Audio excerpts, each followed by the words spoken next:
नमस्कार दोस्तों, स्वागत है आपका मेरे चैनल गोविंद गोपाल में फिर से एक बार। दोस्तों वैसे तो ये खबर आप तक पहुंची गई होगी क्योंकि ये खबर है ही इतनी अच्छी कि जिसका इंतजार लगभग सभी शिक्षक शिक्षामित्र अनुदेशक कर रहे थे। वही अपडेट जब सामने आ जाए तो जाहिर सी बात है कि ये बातें सब तक पहुंच जाती हैं, लेकिन फिर भी हमारी जिम्मेदारी बनती है कि हम बेसिक शिक्षा से जुड़ी हर अपडेट को लेके आपके साथ वीडियो बनाएं, आपको साथ वो बातें शेयर करें। तो इसलिए हमने जल्द से जल्द इस वीडियो को बना दिया है और आपको बता दें कि ये अच्छी खबर क्या है। वो अच्छी खबर है ग्रीष्मावकाश की वृद्धि को लेके, यानी कि अब गर्मियों की छुट्टियों की जो डेट हैं वो बदल दी गई हैं। पहले जो गर्मी की छुट्टी होती थी वो 20 मई से लेके आपकी 15 जून तक होती थी, अब इसमें संशोधन कर दिया गया है। इसलिए ग्रीष्मकालीन अवकाश एवं विद्यालय संचालन निर्देश को लेके एक आदेश जारी हुआ है और वो आदेश क्या है वो हम आपको बता देते हैं।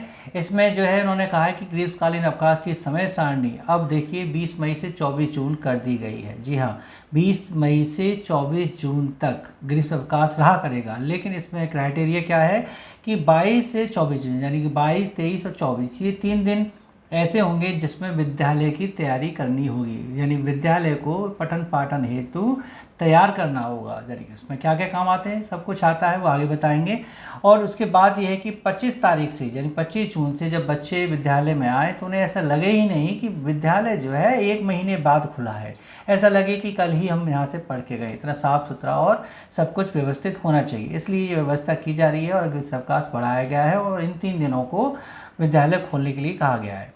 आपको बताएं कि जैसे आप जानते हैं कि 21 जून को सामूहिक योगाभ्यास कराया जाता है हर साल विद्यालय में। जो बच्चों को बुला के योगा कराते थे वो अब भी होगा। ग्रीष्मावकाश बढ़ गया है लेकिन इसकी कोई छुट्टी नहीं है। और 21 जून तो भाई अंतर्राष्ट्रीय योग दिवस है, तो उस दिन तो सभी शिक्षकों को योगा भी करना होता है।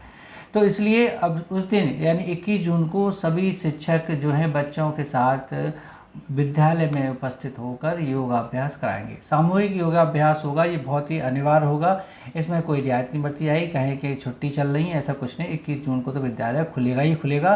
प्रत्येक वर्ष की भांति 21 जून को विद्यालय में शिक्षक एवं छात्र छात्राओं द्वारा एक सामूहिक योगाभ्यास सुनिश्चित किया जाएगा। अब इसके बाद जो बाकी के 3 दिन थे उसमें क्या करना था, यानी 22, 23 और 24 जून को क्या करना है।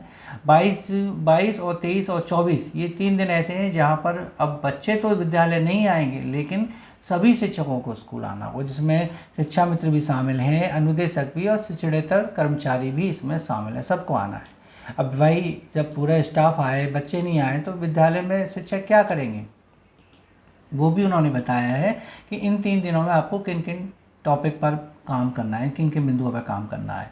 पहला है आपका शैक्षणिक, दूसरा है बुनियादी ढांचा, तीसरा है प्रबंधन एवं समुदाय। यानी इन 3 दिनों में आपको लेसन प्लान तैयार करने हैं, पाठ्य पुस्तक की तैयारी करनी है, बाल वाटिका की शैक्षणिक तैयारी भी करनी है। बुनियादी ढांचे में बात करें तो विद्यालय की साफ़ सफाई इसमें आता है। परिसर, रसोई और शौचालय की पूर्ण रूप से साफ़ सफाई होगी। बिजली कनेक्शन और पेयजल की पूर्ति होगी। स्मार्ट क्लास अगर आपके यहाँ है तो उसको भी एक्टिव करना है और खेल सामग्री की उपलब्धता को भी सुनिश्चित करना है। अब बात करें प्रबंधन और समुदाय को तो देखो मिड डे मील सबसे ज़्यादा ज़रूरी है। एमडीएम की सबसे पहले तैयारी करनी है ताकि 25 तारीख को जब बच्चे आएँ तो उनको सही तरीके से भोजन मिल सके, उसमें कोई डिले ना हो। विद्यालय शिक्षा समिति की बैठक आप इन 3 दिनों में कर सकते हैं ताकि विद्यालय संबंधित आगामी रणनीतियों को बनाया जा सके और सामुदायिक का सक्रिय जो सहयोग है वो मिलना चाहिए। विद्यालय खुल रहा है तो भैया जो वरिष्ठ लोग हैं, गाँव के अच्छे लोगों से संपर्क करके विद्यालय संबंधित बातों को उनके साथ शेयर किया जा सकता है।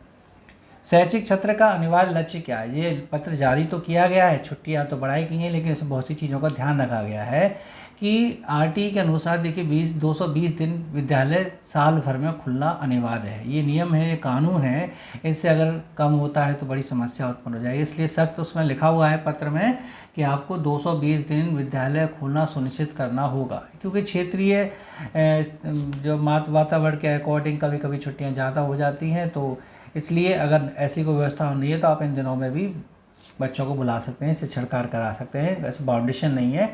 हर हाल में आपको 220 दिन आरटी के अनुसार पूरे करने हैं। अगर नहीं हो रहे हैं तो इन दिनों 15 जून से बच्चों को बुला के 220 दिन पूरे कराने। कुल मिला के ये है कि 220 का टारगेट पूरा होना चाहिए। न्यूनतम पठन पाठन की समय सीमा जो आरटी के नियम के अकॉर्डिंग है वो आपको अनिवार्य रूप से पूरी करनी ही करनी है। तो ऐसा नहीं है, हो जाएंगे, इतने तो लगभग विद्यालय खुलते ही हैं।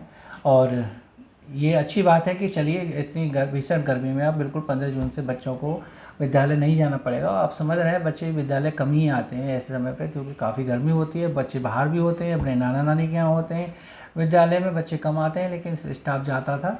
तो अब सरकार की तरफ से ये रियायत दे के बहुत अच्छा हुआ है कि कम से कम चलिए 5 दिन की छुट्टियाँ बढ़ा दी गई हैं। और इसके लिए समस्त शिक्षक संगठन, शिक्षा मित्र और अनुदेशक संगठन इसका धन्यवाद करता है सरकार का कि उन्होंने शिक्षकों के लिए इतने हित की बात सोची। आपका क्या कहना है नीचे कमेंट करके जो बताइएगा। क्या आप सरकार के इस आदेश का स्वागत करते हैं वो भी कमेंट करके नीचे बताइए। वीडियो अच्छी लगे तो उसे लाइक और शेयर करना मत भूलिएगा। मिलेंगे आपसे अगली वीडियो में ऐसी कुछ नई अपडेट के साथ, तब तक के लिए नमस्कार, जय हिंद।